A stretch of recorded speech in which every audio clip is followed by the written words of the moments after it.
Guys, samahan niyo akong i-prepare itong order ni Ma'am Karina. Isa po siyang contractor na lagi pong nabili po sa atin ng mga makina. At ito guys, nagpadala po siya ng ilan sa kanyang mga tao at tinuturuan po natin ng proper operation po ng ating pong machine. At guys, ito po, nilagyan po natin ng engine oil.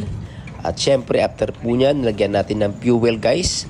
At dito pala sa atin guys, available po ang 2x2, 3x3 and 4x4 inches na diesel or gasoline water pump guys ha. Kaya kung kailangan po ninyo guys, meron po tayo.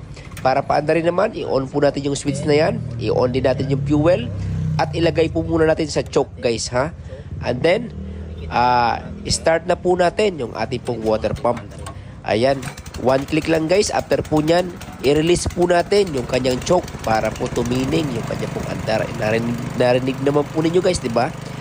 Bigla po siyang tumining. Kaya sa lahat na naghahanap ng heavy duty, reliable na water pump, guys, message nyo lang po kami. Maraming salamat po. Hanggang sa muli.